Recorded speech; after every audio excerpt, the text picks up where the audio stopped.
Barbie Mariposa, the butterfly fairy. All pink and purple, fighting off those evil moths. But here's the thing.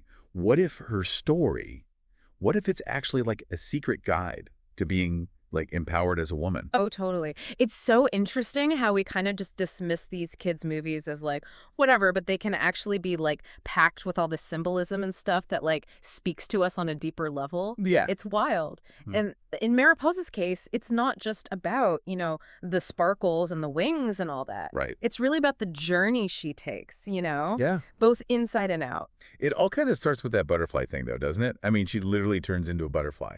It's like not exactly subtle. True, but that's what's so cool about it, right? It's so universal. The butterfly, I mean, it's transformation, it's metamorphosis. It's going from this like grounded and awkward thing like, sorry, caterpillars, but you are kind of awkward, right? Yep. To this like free-flying, vibrant creature. And so when we see, Mariposa actually take flight, it's tapping into something in us too, right? Like Yeah. that desire for, I don't know, growth, renewal, and freedom. We're just hardwired for that transformation, aren't we? Like we Yeah. want to see her break free from, well, everything. Yeah. The cocoon, literally, but also like figuratively. Exactly. It's like it connects to this deeper archetype too, the Mhm. hero's journey, the story structure that's in like every story ever, right? Yeah. And it resonates with people because, well, I think it mirrors our own struggles, right? And what we want too. We see ourselves in her struggles, her doubts, and like all of it. So it's more than just a cute fairy tale then. Oh, way more. Or something deeper. Definitely. Like it's our shared human experience or something. Yeah, exactly. And okay, how they use light in like her design, another layer of symbolism, right? Yeah. The shimmery wings and the glow around her, that's not just to look pretty. That's like visual cues for hope, inner strength, Yeah. guide. It's like they're saying even when things are dark, there's still that light inside you, like a Yeah. spark that can't go out, Mm. which I feel like we can all relate to that, right? Yeah. Those times when you're lost or unsure, but there's still a part of you that's like, I got this. Oh, 100%. And think about like light itself, the psychological effect of it. We're drawn to bright spaces, right? They Yeah. make us feel more optimistic, creative. So Mariposa's glow, it's like a visual for that resilience that we all have. It's like a little beacon of hope. Totally. Reminding us that even in those like super dark times, there's a little glimmer in there. Oh, yeah. Okay, can we talk about Flutterfield for a sec? Oh, my gosh. Yes. That place is like an explosion of color. Right. It's like someone took a rainbow, threw in glitter, and was like, yep, fairies live here. Exactly. It's so vibrant, whimsical, totally over the top. But I think there's a reason for that, right? It's all about like immersing us in this world of wonder and possibilities. And it's not just about how it looks. Research shows that bright, saturated colors, they actually can trigger dopamine in our brains. What? Really? Yeah, it's a neurotransmitter. Like, it makes you feel good, pleasure, reward, motivation. So basically, Flutterfield is designed to make us feel good. That's exactly it. Sign me up for a Flutterfield vacation then. Same. But here's where it gets really interesting. Did you notice how Mariposa's colors, they like change during the story? Oh, yeah. It's subtle, but it's there. In the beginning, they're softer, almost muted.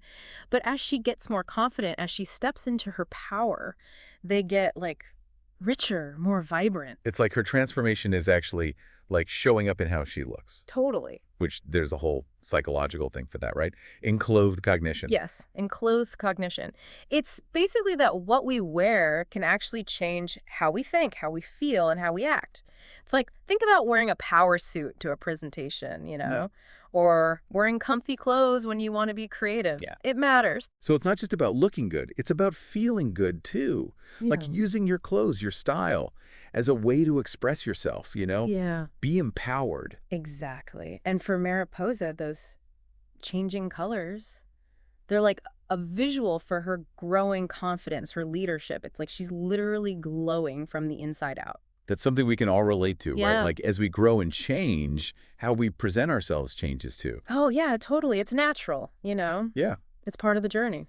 Okay, but beyond the visuals, Mhm. the thing that really struck me is it's the classic hero's journey. Yeah. She leaves her comfort zone, faces challenges, finds mentors, overcomes her doubts, and then she comes back, but she's transformed. It's like that story structure is in our brains, It is. It's so powerful because it mirrors like our own experiences with growing, changing. We see ourselves in her struggles and her, moments of like, I can do this, and then wait, can I?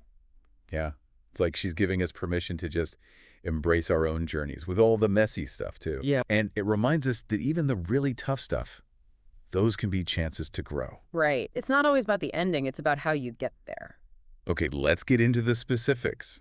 The life lessons. This is where it gets, like, really practical. Let's do it. Unpack it all. Okay, first one. Taking micro risks. Like those little steps outside your comfort zone that can lead to big changes. It's recognizing that, like, growth doesn't happen overnight, right? Right. It's gradual. You put yourself a little bit more, and as you do, your comfort zone gets bigger, you get more confident. Like building a muscle, right? You don't just start lifting heavy weights. You got to warm up first. Exactly. Same with, like, facing your fears. Start small, something that makes you just a little uncomfortable, and then, increase it as you go. So instead of thinking about those big, scary goals, we think about those little things we can do today, right now. Yes. And the key is, like, doing it consistently, making it part of your day, those habits that get you to where you want to be. Like the compound effect. Totally. Small things over time equal big results. Exactly. And that's true for everything, right? Work, relationships, personal growth, all of it. Okay, lesson 2, finding a mentor. Which, this one seems obvious, but how many of us actually, like, go out and find a mentor? Yeah, it's one of those things you should do, but it's easy to, like, put it off. It is. Which is a bummer because it's so helpful.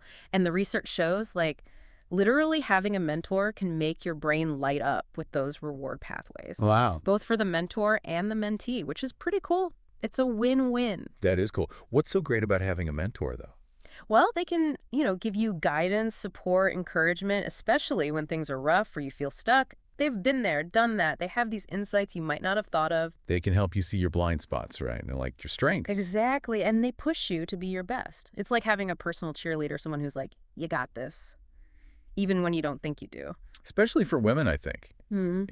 Right. Like, the world isn't always set up for us to succeed, so having that extra support is huge. It's like having someone in your corner. Exactly. And finding a mentor, it doesn't have to be this big formal thing. Just think of someone you admire, someone who, like, has qualities you want to have, and reach out to them. Don't be afraid to be specific either. Like, instead of just saying, will you be my mentor, think about what you want to gain from it. Yeah, exactly. Like, maybe you want career advice or feedback on your creative work. Be clear about your goals, what you want to learn, and remember, it's a two-way street.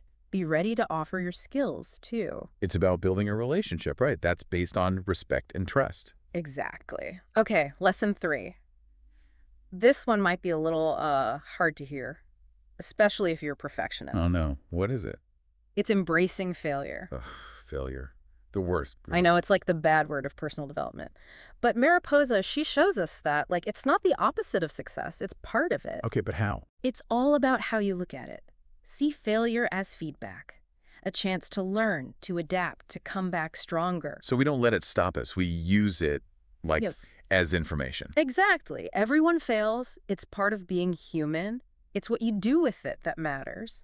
So it's about, learning from it. Yeah, growing from it, using it to push yourself forward. Which, that's a powerful message for everyone, but especially, for women. Yeah. We're often told that anything less than perfect is, like, unacceptable. Oh, yeah. So it's giving yourself permission to mess up, to experiment, to try, and know that even if you don't get it right the first time, you can always try again. Totally. Okay, the next one, building social circles. This might seem counterintuitive, especially if you're more of an introvert. Right, like not everyone's a social butterfly. Exactly. But hear me out. I think there's this idea that it's all about being, like, super extroverted, going to every event, having tons of followers online. But it's not about that at all. No. It's about finding your people, the ones who get you, who challenge you, and who want you to be your best self. And that can look different for everyone, right? Oh, yeah, for sure. Like, some people, it's a small group of close friends. Others, it's a bigger network of people they work with, mentors, whatever. So it's not about how many people, it's about who they are. Exactly. It's about having those people you can count on, who you can be yourself with, who will be there for you no matter what. And, research shows that having those strong connections is actually good for you, physically and mentally. Really? Yeah. People with good social ties tend to live longer, be healthier, and they're happier. It's like having a built-in support system. Makes sense. And it's something we can actually work on, right? Oh, absolutely. It's about being intentional about who you spend time with, what communities you're part of. Okay, this next one might sound a little out there, Mm, but yeah. stick with me. Yeah. It's the power of visualization. Ooh, yeah. The mind is powerful. Athletes and performers have been using this forever to like get better at what they do, and there's more and more evidence that it can help anyone reach their goals. So it's not just daydreaming, it's actually like picturing yourself succeeding. Exactly. Visualization is like a way to reprogram your subconscious to get your thoughts, feelings, and actions in line with what you want to achieve. So how do you actually do it? Do we need like incense and a dark room? Uh-huh. No, not necessarily. It can be as simple as taking 5 minutes each day to just visualize yourself achieving a goal. Like Mariposa picturing yourself flying. Exactly. The more real it feels, the better. So you engage all your senses, right? Yeah. Like imagine what it feels like, what you see, hear, even smell when you reach that goal. You have to do it consistently, right? Yeah, make it a habit. The more you visualize, the more you believe it's possible, and the more likely you are to take action to make it happen. It's like you're creating your own reality. Exactly, and that's especially powerful for women, I think. How so? Well, we're often told to, like, limit our dreams, play it safe, don't be too ambitious. Visualization is about saying, nope, I can dream big, and I can achieve those dreams. It's about reclaiming our power. Exactly. And unleashing our inner Mariposa, that part of us that knows we can soar. It's kind of like tricking your brain, you know? Totally. Like we're always creating our reality with like what we think and believe. Yeah. So why not use that for good, right?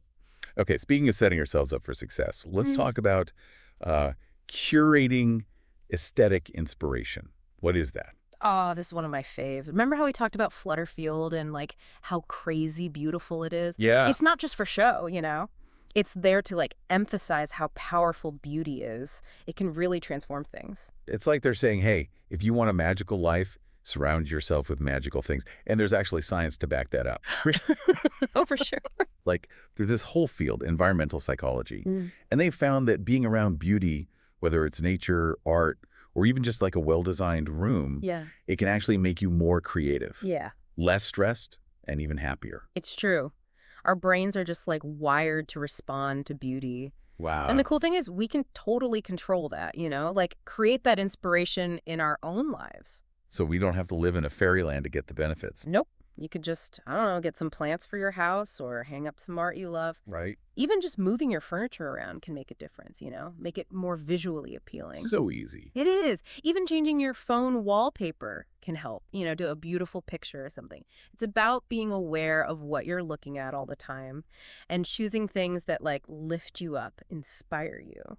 I feel like some people might think that's silly, you know? Like, who has time for that when there's work and bills and stuff? But it's about, like, taking care of yourself. Yeah. Right? Oh, 100%. It's about making your space feel good for you, something that feeds your soul, you know, that sparks your creativity and reminds you that there's beauty in the world, even when things are tough. Yeah, yeah. And it doesn't have to be expensive or anything, right? Right. It's the little things, like listening to your favorite music while you work or taking a walk in nature on your lunch break. I love that. Even just lighting a nice candle at night. Those little rituals are so important. They are. And don't forget about actually going outside. Oh, yes. Spending time in nature, whether it's a park, a forest, even your backyard, it's so good for you. It's like hitting the reset button, right? Totally. A chance to disconnect from everything and just like be. Be present. Yes. Okay, lesson 7.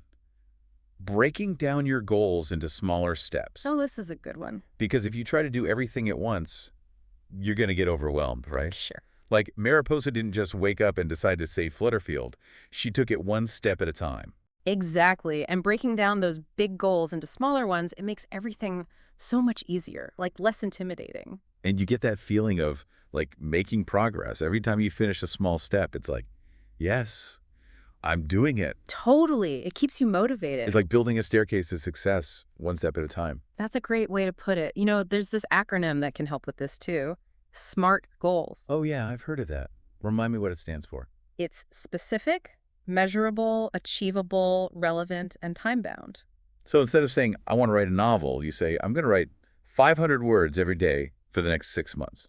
Perfect example. By making them specific, measurable, and time-bound, you're giving yourself a clear path, you know? Yeah. And if they're achievable and actually matter to you, well, you're way more likely to stick with it and actually finish. So it's all about, like, setting yourself up to win. That's Yeah. it. And remembering that success isn't just the end goal, it's the whole journey. It's taking those steps, consistently and intentionally towards what you want. I love that. Even if there are bumps along the way, you got to keep going. Okay, lesson 8. This one's a bit of a mind shift, I think. Oh. Reframing challenges as opportunities. The power of perspective. It's so easy to get stuck on the negative, Totally. all the obstacles and setbacks. But what if we could, like, train our brains to see those challenges as chances to learn and grow? It's like that saying, what doesn't kill you makes you stronger. Yeah. And it's not about pretending it's easy. It's about recognizing it's hard, but choosing to focus on what you can learn from it. So instead of, this is impossible, you say, this is going to be tough, but I'm going to come out of it knowing more than I did before. Exactly. Oh, It seems small, but it makes a huge difference. and how resilient you are. Right? Yeah.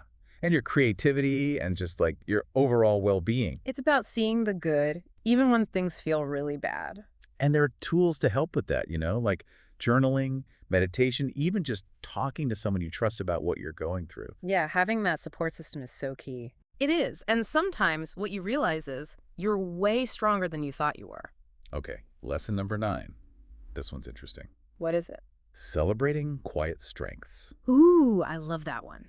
It's about recognizing that strength can look like a lot of different things. It's not always about being loud or outgoing. Sometimes it's about being quiet and thoughtful, and those are just as important. Like Mariposa, right? Exactly. She wasn't the most, talkative fairy, but she was empathetic, curious, and she loved to learn, and that's what made her the hero. It's a good reminder that you don't have to be the life of the party to make a difference. You don't. Those quieter strengths, like being thoughtful, being a good listener, they matter. And sometimes they're even more effective. Oh, for sure. Like building trust, working together, making real change. Those quiet strengths can be really powerful. It's like there's power in stillness and just observing and thinking things through. Totally. It's not a weakness, it's a strength. And it challenges that idea that being a leader means being super extroverted and assertive. Yeah, that's so old school. It is. There are so many ways to lead, and sometimes it's the quietest voices that have the most to say. So it's about being yourself, right? Exactly. Embrace what makes you unique because it's valuable. And to do that, you have to know yourself. Oh, definitely. Take some time to think about your strengths, what makes you special, how those strengths have helped you in the past. Maybe you're a great listener, or you're amazing at solving problems, or super organized. Whatever it is, own it. Yes, don't hide it. The world needs all kinds of leaders, and what makes you unique might be exactly what someone else needs to see. Okay, last lesson. This one feels good. What is it? Giving back. Ah, yes. Taking everything you've learned and using it to make the world a better place. It's about remembering that we're all connected. We are. And that what we do, even the small things, can make a difference. It doesn't have to be some big heroic thing either. Nope. It could be volunteering, donating to a cause, or even just being kind to people. It's about shifting your focus. Instead of what can I get, it's what can I give. Yeah. And even those small acts of kindness can have a big impact. It's like we all have something to offer. We do. And research shows that giving back isn't just good for others, it's good for you too. It can make you happier, less stressed, even healthier. So it's a win-win. Totally. You help others and you feel good doing it. And when it comes from a place of generosity and joy, it feels less like an obligation and more like a gift, It does. Okay, so there we have it. 10 life lessons from Barbie Mariposa. Who knew a butterfly fairy could be so wise? It's amazing, right? Like, these simple stories can actually teach us so much. Totally. And for me, the most inspiring thing about Mariposa is that she reminds us that we can all be heroes, Yeah. We don't need magic or anything. We just need to be brave enough to face our challenges, celebrate what makes us strong, and use our gifts to make the world a better place. That's beautiful. And maybe, just maybe, we'll inspire others to do the same, To spread their wings and fly. Yes. Okay, but before we get too carried away with our butterfly fantasies, I think it's time to take a quick break. Sounds good. Let's give everyone a minute to process all this amazing stuff. We'll be right back with some final thoughts on Mariposa and what it all means for us in the real world.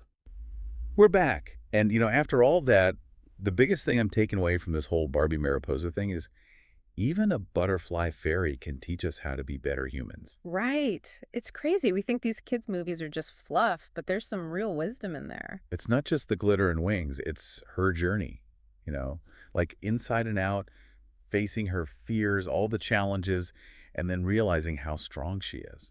It's like we all have that potential, right, to grow and change. Yeah, even if it doesn't involve, like, evil moths or saving a magical world. Exactly. It's about finding that spark inside you, that belief that helps you overcome stuff and reach your goals. And it's not just about the end goal either, it's the whole journey. Totally. What you learn, who you meet, how you grow along the way. One of the things that really hit me is how Mariposa shows us that change is possible, even when it feels like it's not. Oh, for sure. Like she starts off shy, scared to leave her comfort zone, and ends up saving everyone. It's like she's saying, if I can do it, you can too, Yeah. which is so powerful, especially for women. Right. We're often told to play it safe, don't be too bold. But Mariposa's like, nope, be brave, go for it. It's about taking back your power. And not being afraid to mess up, to learn from those mistakes and come back stronger. Totally. And finding your people, those who support you, challenge you, make you want to be better. It's knowing you don't have to do it all alone. Yeah, there's power in that, in connection, and just being there for each other. Okay, before we wrap this up, any practical takeaways for our listeners? Well, for sure. Let's do it. First, remember, transformation takes time. It's not an overnight thing. It's those small steps you take every day that get you there. And don't be afraid to try new things. Yeah, get out of that comfort zone.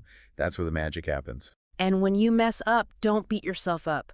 Use it to learn and grow. Have that growth mindset. Believe you can always learn more, be better. Your potential is limitless. Yes. And surround yourself with beauty. Make your space a place that feels good, that sparks your creativity. Find your tribe, those people who lift you up. And give back. Find something you care about and make a difference. And most importantly, believe in yourself. You can do amazing things. You got this. It's been so fun exploring this whole Barbie Mariposa thing with you. I know, right? Who knew we'd learn so much? To our listeners, thanks for joining us on this deep dive. Remember, the magic's inside all of us. It's time to spread your wings and fly.